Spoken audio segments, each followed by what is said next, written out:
coming to the session and staying here. I know it's lunchtime. All right.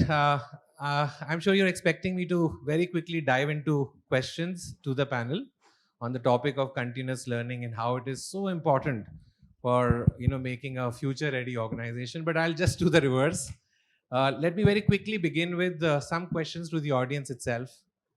Uh, just raise your hand. These are easy questions. Okay, just raise your hands if you've recently seen the pictures which the NASA has released on the ancient galaxies and our universe. How many have seen it? Fantastic. Weren't they breathtaking? Okay, next question. How many of you have, after seeing that news, after seeing that picture, did you go to the NASA website to see more pictures? Fewer hands, but yes, it is there. Okay, third question. How many of you who saw this news later on felt that they need to Google some more about the topic on astronomy? How many of you did that? I'm not going to ask you a question. Don't worry, some technical question about it. Okay, let me ask an extreme question. How many of you actually set up a date with a physicist for this weekend to understand more about it? Okay, so thank you so much. I think I like the responses. What I was trying to sense was, the curiosity quotient. Okay, I think I'm not saying. I think what I saw was an evidence of different people, depending on the interest, the level of interest they have on a topic. Make different kinds of efforts when it comes to learning. So thank you so much for giving that sense to me. Uh, my guess is all of us, we know that human beings are naturally curious.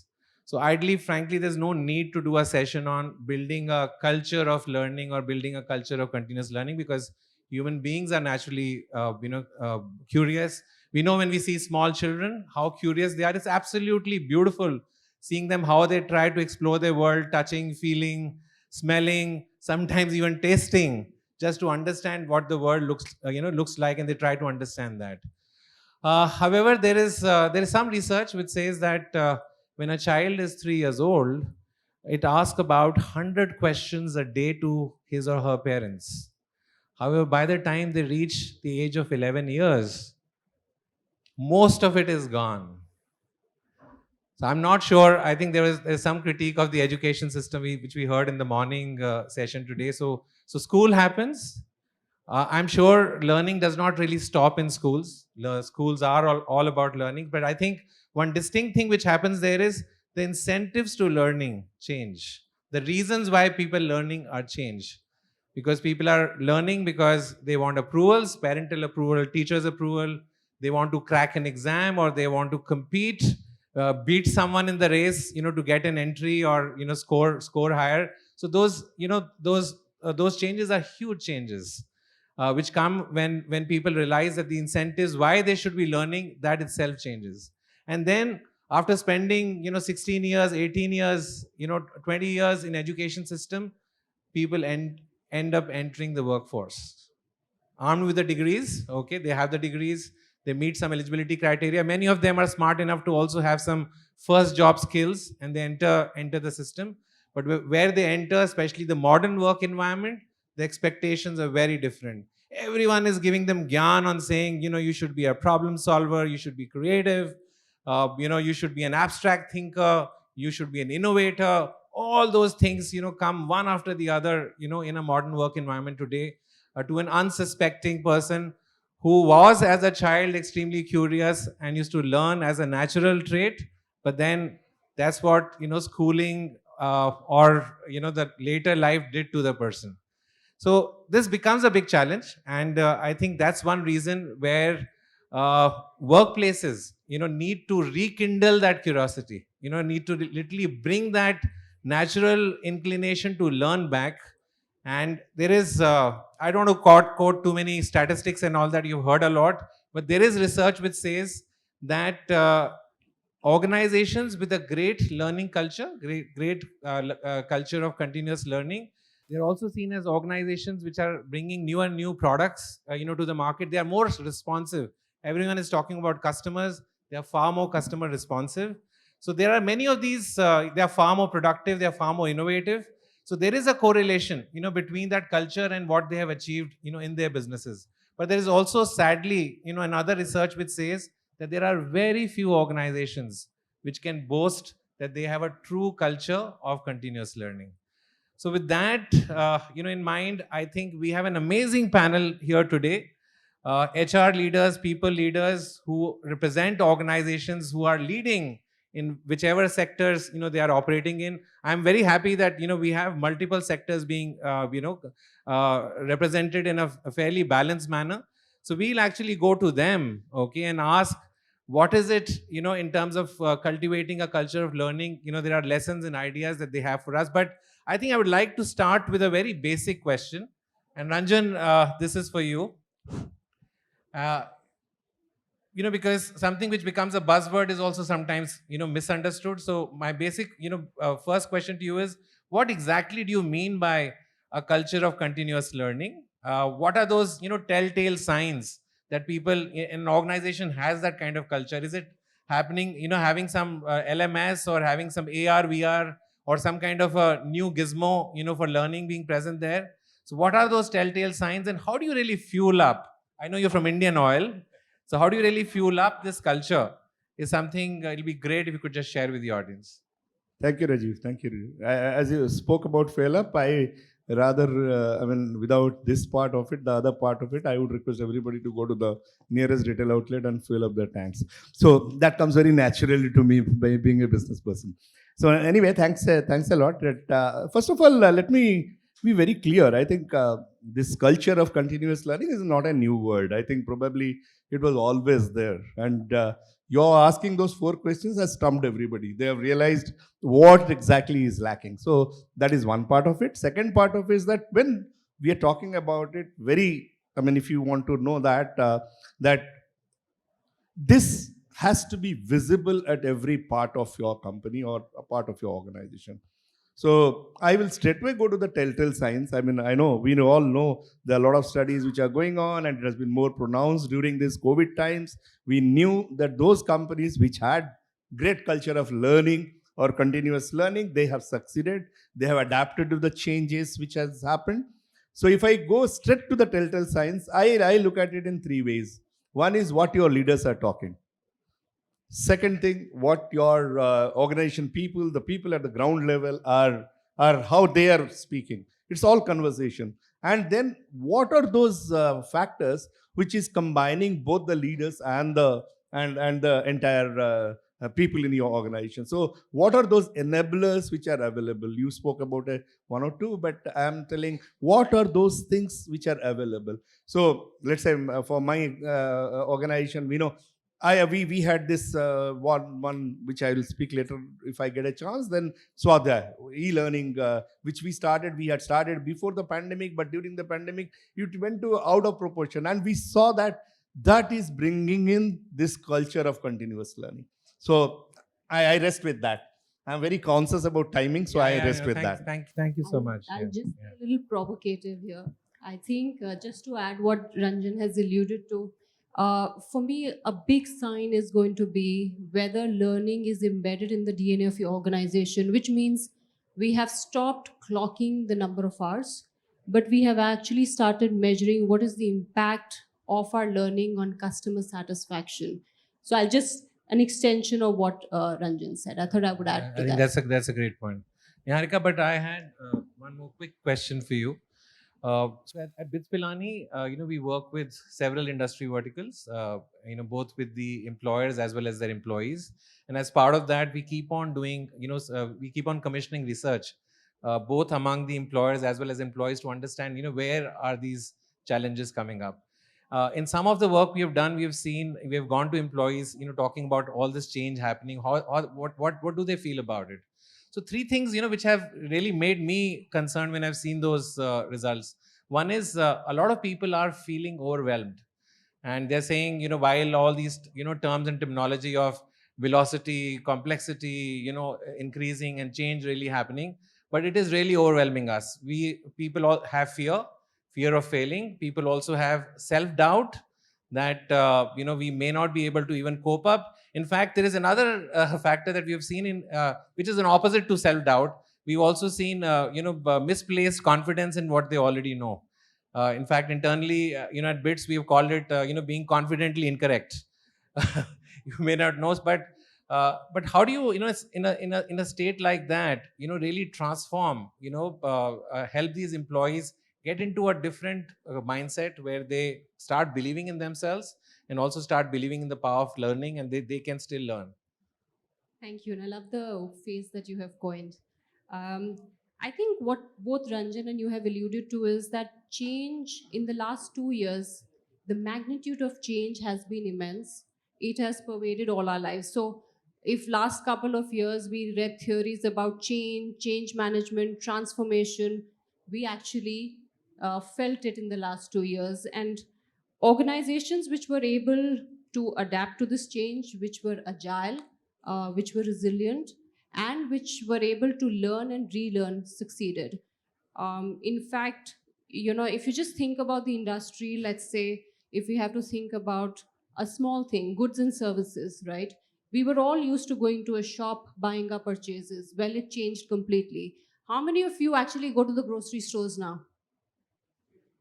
You don't, right? Everything is online. Transformation has happened. I think all of us were used to going to a fitness place and going for gymming. It's all become online classes. So that means that people and organizations adapted very well in the recent past. And if I just have to reflect about Luminous, and I'll just talk a little bit about that, what helped us succeed, and just to share with all of you that last 2 years we did. Can you just be a little softer there? Whoever's taking the phone call, it's a little distracting, please. Oh, okay. Um, we automated our shop floors completely. Robotics is there, artificial intelligence is there. We also changed the way in which we did channel management, customer management. And you all are a testimony of it, right? None of you go to the grocery stores any longer. So we all had to transform, we all had to change. And I'm just going to leave you with 3 points which actually helped us really cement the growth mindset in our people and the learning culture there. One was to give people a safe space to fail. We are an R&D organization. We produce products. Not every product is successful. The only ask that we have of our people is that fail fast, and then move on. So that really helped. Second was to communicate. I think if you're able to communicate, the trust factor in the organization just grows from leap and bound, right? And we heard across all our people, and we firmly believe that a good idea can come from anyone. It doesn't matter about the hierarchy, but it can come from anyone. The third thing, big thing that we did was upskilling and reskilling. I think there is no choice any longer. We can keep having a debate about it, but if we want to be relevant in the current times, if we want to embrace the future, there is no other way. So my only 2 bits is learn, and learn fast. Thank you. Thank you so much. I think something which Niharika said is a good segue to my question, which is addressed to Harsh, to you. This is something which we are also talking outside, where the customers' needs are changing very fast. Niharika just talked about grocery store shopping becoming less of a habit, and people are shopping online. That's not just true, for consumers, but I think customers of all kinds, whether they're enterprise customers, organizations as customers, or individual consumers. Now, in an environment where customer requirements and expectations are shifting so quickly, how should we really measure? Because people say that all the learning is happening to satisfy a customer. How should we really measure learning interventions from that aspect? And also, if we could just talk about the way upskilling should really change to address that. So thanks, Rajiv. And firstly, I must say I'm very impressed. At 1:45, all of you are sitting in the room. Two very important questions that you asked. I represent a company that has 155,000 employees across 105 countries. So it's very complex as it is. But you raised a very important point. During the pandemic, we clearly saw that the customers, whichever industry you're in, right, even if you're selling cars or grocery, you know, agility is what the customers expected. And they're looking at, for us, you know, we have 1,100 customers. They're looking at saying, okay, how are you going to be agile to fulfill my need? Because remember, during the pandemic, whatever you guys did, it was through the IT framework, right? And it has, the pipeline was, whether it was police, whether it was paramilitary, whether it was defense, whether it was telecom, somebody had to set that up. And therefore, at Tech Mahindra, we've really changed the concept of learning. And I want to share it with you because I think it'll give you a different paradigm. You know, we've always lived in a world where we measure man days and, you know, man hours and how many people got trained. For us, it's never measured because it's actually quite useless, because what's the point in measuring something if there is no impact on the employee and the customer? So the first thing that changed on measurement is, at TechM, we only measure how many people were upskilled and built into a customer's scenario in a new skill at a different rate. Okay, so if you are, you know, our jobs are, you know, supplying people to sort of our customers, but it is basically engineers who got upskilled into a new technology and got built. At the same time, we said, if to our people and our associates, that if you got built and you upskill yourself, we will increase your salary straight by 30% of whatever your bill rate is, which is huge. So that's the advantage for the employee to upskill. The second thing that we did on learning is we have a Coke model or a Coke machine where you say, you mix your own drink, you choose your own career. If you're in delivery, you want to get into sales. If you're in sales, you want to get into marketing. I had marketing, HR, and I couldn't barely spell marketing, right? But the fact is, then we provide you the tools through the best in the world to upskill. But then the onus is on you. So the onus has shifted. We've also clearly seen during the pandemic that, you know, people are not going through this great resignation. It's the great reclamation, which means people are seeking their lives out. And you have to make sure that the careers are suitably taken up. On the upskilling bit, what you asked, I think today upskilling is very important. Upskilling is replacing, or at least, you know, co-existing with actual formal learning. And even in India, I was with the skills development minister the other day, and they tell me that if you do certain skills, they actually award you a degree. So which means it is about real-time experience. And I would certainly urge that herding people in a room is not learning, because that is knowledge. It may not translate into competencies and skills. And at Tech Mahindra, we only measure competencies and skill enhancement. So a longish answer to Thank your you so question. much. I think there's some great points. Harsh, since you've talked about, you know, the IT space, and a lot of this is, you know, related to white collar workers, knowledge workers, engineers who work in that space. I think there's a very logical question which is coming to my mind, and that goes directly to Dharm, you know, who was the HR head for Hero MotoCorp. And we know that your company and leading players in your sector are now increasingly adopting, you know, technology in the factory itself. So there is being talk about, you know, digital manufacturing, smart factories, IoTs, more and more robots coming inside and working alongside the human beings.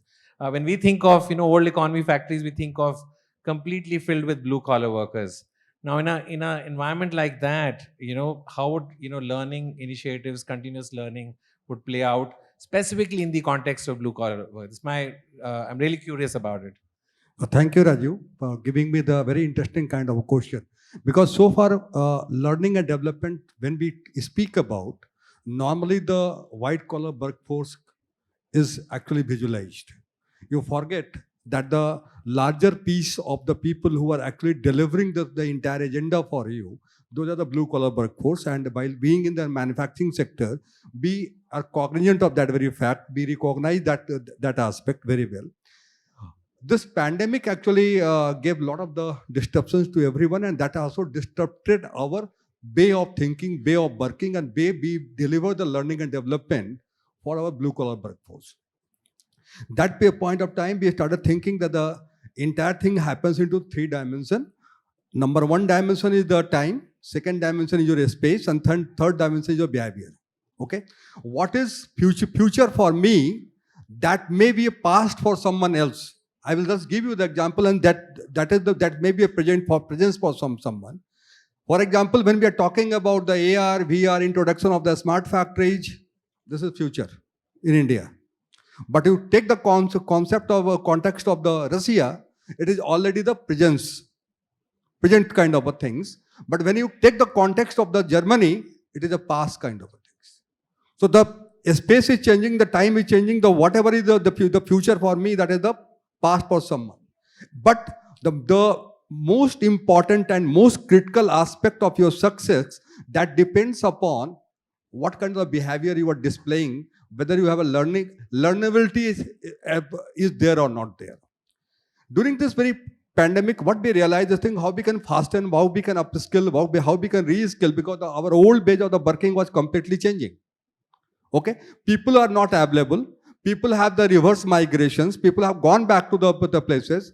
Then after it gave us the opportunity, okay, let's redesign our entire workplace. And people who are coming back to the industry, they are the first timers. They are moving into the inside the industry. How we are going to upskill them? How we are going to reskill them? Okay, we moved in the larger space of the digital bay, and we started utilizing the technology. And I am really happy to inform you guys, building kind of a technology which is a very, very sophisticated. Unless until you are not putting your hands, you will never learn the building. We did it through the AR and VR technology. We created the simulations while the person was sitting at the home. At the same time, the person was learning. Okay, that's why we were transforming the entire way of our work design. We were also transforming the entire way of imparting knowledge and the learning to others. At the same time, what we also realized, that when you discuss about the individual learning and the group learning, okay, at the same time we see this thing, the group learning is very faster, where the individual learning versus the individual learning. So we also started having the group learning sessions, and very extensively started utilizing the robotics, AR, VR, digital kind of the platforms we used. We have now while you are on the move, you can also learn, because a lot of the contents, digital contents are available. And that's way, this is the reason that when after the pandemic, and moment we were given the opportunity to restart our factories, within 2 months' time, we not only ramped up, we had the highest ever productions, we had the highest ever sales, and we had the highest ever dispatch. And that happened because we transformed entire way of skilling our workforce, particularly the blue collar workforce. So that's my initial thought, Rajiv. Thank you so much. Pradyuman, I'm coming to the last, okay, but with a question everyone will relate to. Because there is this whole belief in continuing learning. Nobody denies that is something which is needed. But I'm sure deep inside, when we reflect on it, we think of that there are challenges. Some things which really impedes the proliferation of this culture in an organization. So would you be kind enough to tell us what you think are those challenges?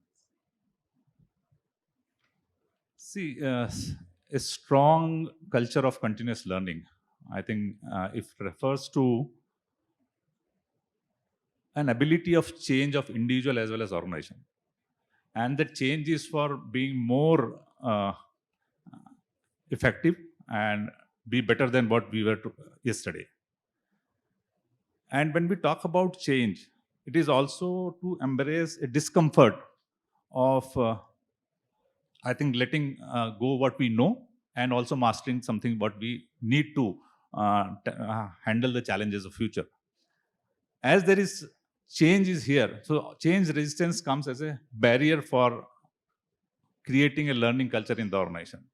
Now, why this resistance is there? One is for sure, everybody feels that any change we resist, whether it is for our betterment, there is a resistance for change. But in organization, if we talk about change, resistance to change, it is somewhere as an organization we fail to talk about, to share with the employees what is our plan, what is the big picture, and how they can contribute towards that big picture. If we fail as an organization to do so, that brings that resistance, because we, as an employee, we don't know where we can contribute towards that big picture. The first thing, therefore, to tackle this is very important. Once you create your own strategic plan, please go back and share with your employees. Those cascading and communication on the strategic business plan becomes very important to create this environment where an individual has an agenda for learning. That becomes important. Second, the one aspect that for learning is important is somewhere a discipline driven by process and system in the organization. When we talk about discipline driven by process and systems, definitely we need to have certain infrastructure in place. We need to have certain supportive system for learning and development. And there comes the second resistance, that we have always shortage of resources. And as an organization, if you are not able to understand the importance of learning, and we have not observed that whenever there is a budget cut, the first thing which we cut is the learning budget, the training budget. So as HR, we need to put our foot down and say that this is the last thing we are going to surrender. That becomes important, and that takes the commitment towards learning and development. But the most important thing, which I feel that in an organization which is the biggest barrier or impediment, is the commitment of leadership itself. As a leader, our commitment towards learning, creating a learning culture becomes very important, because I always feel that a motivation driven by leadership behavior is the foundation for creating a learning organization. Even as a leader, I always I will say that I can nurture a learning organization, learning strategy in the organization by saying that whether I am able to challenge my own best thinking or not. That becomes important. Whether you are giving that opportunity to people in the organization to make them a devil's advocate, to see that they are able to challenge your assumptions. That becomes important in the organization, whether people are able to challenge the assumptions. And that brings a diverse information, diverse opinion, diverse perspective in your organization. And that creates a learning organization. That creates how we can take our learning agenda ahead. So this, I think, the most important is how we can do an environment where people can feel that they are part of a big picture and then contribute towards the strategic goal. And when this point comes in their mind, definitely they will put their efforts to learn new things. Thank you. There were some great points, Pradyuman. There is just one point on which I'll hold you up someday. You know, in the age of prosperity, learning budgets always expand. When things become tough, they are cut down. So this is something which we have to always remember when we're thinking of learning budgets. We meet the HR and we hear that. So I completely resonate with that. Ranjan, I know you're also looking at the clock. I am also doing that. So I have one more question for you before we also want to give opportunity to the audience to ask questions. This is specifically about your sector, Ranjan. You are Indian Oil, okay, a dominating big name in the energy sector. But we also know that the fossil fuel and the whole shift towards greener energies, other options, which is under works in almost all energy companies. So tell me, when such a big change happens in such a well-established old organization, a complete movement towards a very different source of doing business, what kind of impact does it happen? Should it have on the mindsets as well as from a learning perspective? So you could just give your thoughts on that. Yeah. Thank you. I think what others have also spoken about, change has become the most essential thing these days, and the transition which is taking place from fossil fuel to other energy. In fact, this has been mammoth. I think it was there, it was happening, but I think probably during the pandemic and with all these crude prices going up to 140 and all, it has become more aptly fastened. So I have a solution. I mean, what we have been doing, I'm giving an acronym for that, my 3D: diagnose, develop, and deliver. So what you have to do, you have to diagnose what exactly is the skill gap, which Harsh was telling, even Dharam was speaking about, that what exactly is the skill gap which is existing in your company. So this is where we have to be in this area. If we are talking of hydrogen as the fuel for future, are my people ready with that? So what is that? So for that, a lot of activities has been done individually by the organization. And as HSSC, this Hydrocarbon Skill Sector Council, we have also done a lot of work on that. Then develop. Then you have to develop the things which will be adapted by your people. And that's more important. And one more thing, I think I'll add to agility, which Harsh told. Adaptability is one thing which we all saw very important during this period. All those organizations which adapted to the changes which is happening succeeded. I think that's, and this is where we have to develop the system which can be adapted by your own people. And the last one is, how are you delivering? How are you exercising? I mean, she spoke about the communication. I add to that one more thing, that every communication has to be authentic. So all these things that you are developing, suppose we developed a Swadhyaya model, or we develop a program for the coaching for our people, or we developed on mentoring with both mentoring and reverse mentoring. But how are you delivering it to people? How your last mile is reaping the benefits of whatever you are developing? That's extremely important for us. So Thank for you. me, this Yes. 3D. Thank you very much. No, thanks so much for a three-dimensional, answer. Thank you. I think we have a few seconds more on the clock, and we must utilize it as optimally as is possible. So if there are questions from the audience, we'll just take it. Could just help with the mic, please? Yeah. Coming in, do you have a model from the industry to help these people join industry? Because the ministry is already supporting us. Maybe some kind of model from your side. Can I answer? What was his question? Let me repeat the question also. Yes, He's yes. from armed forces. They have a large contingent of people who are in the armed forces. Even the government is supporting of their reskilling, as well as making them ready for the future as well. So how others can support? I'll just tell you, I think you must have heard about Capability Building Commission, CBC, which is working on that, particularly not only armed forces, even the defense, other defense forces, like defense production, ordnance factories, which have been broken into companies now. They were a board, they have been broken into companies. I think consistent work is going on. And I am very proud that we have now, although we are a public sector, we have now been assigned to train the people from ordnance factory, to train them and to make them company ready. I can call it that way. It's so this doesn't only talk about the basic skills which is already available even in the armed forces, but what exactly takes you to go that far, and how do you adapt to the future, to the culture all around you, that is being so I think probably government is already doing a lot on that. I think some of us are involved in those activities. I think we'll be doing wonders on that. Thank you. So I do see a 0 there. Okay, 0 seconds left. Can we still give one more question to someone from behind? The criteria is how far you are from the dais, and we'll just choose. Check. Probably just one question will take interest of time. Okay, just one more. Yeah. Yes, ma'am. Yeah.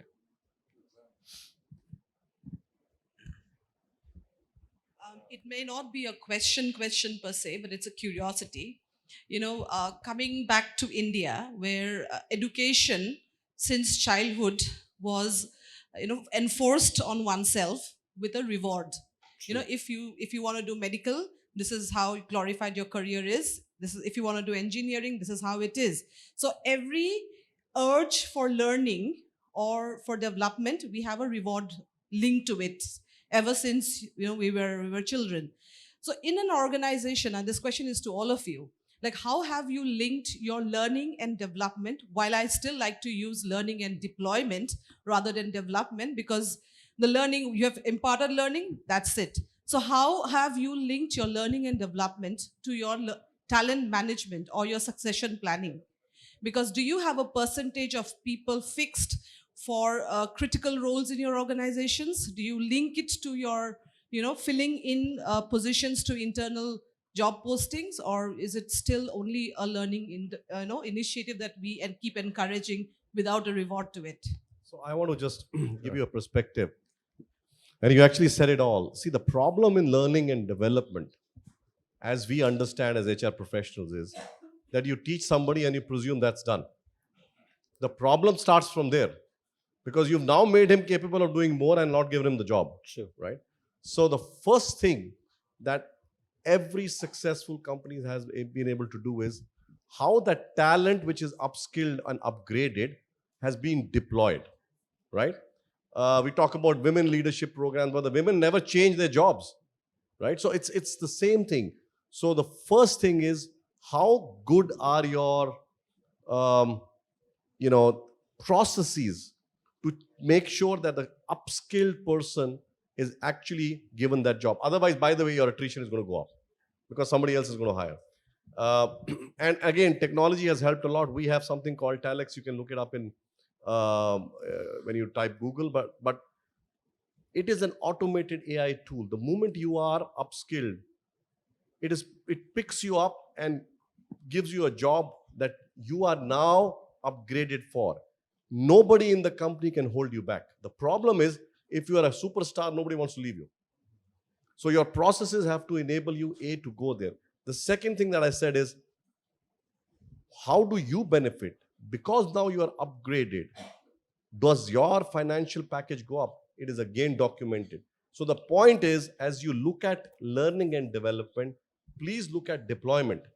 Because learning and development makes little sense if the person is doing the same role, right? And that, to my mind, is somewhere where all organizations need to now start thinking and going to. I'll just add on to Thank- that. Go on. I'll just take a second. I think if you look at all the mature organizations, and there's not a straight cut answer to the question that you asked. It also depends on the maturity of the organization and the stage that they're in. But if you look at all the major and all the evolved organizations, there is a very good link between learning and career. What does that mean? In case you aspire to be a business head, that means for 2 years you have to have a function in finance, 2 years in HR, 2 years in sales, 2 years out of geography. All right. And that's how they link it to performance, and that's how they link it to a reward. So this example that I'm giving you is across a lot of mature organizations. But again, it depends on what stage your organization is in. All right. Thank you so much, Niharika. I think it's time to conclude now, because learning is also linked to the stomach. People can't be hungry and be learning. So thank you so much. You've been a wonderful audience. Thanks to all the panel members. Great points. And I'm sure we'll keep on learning.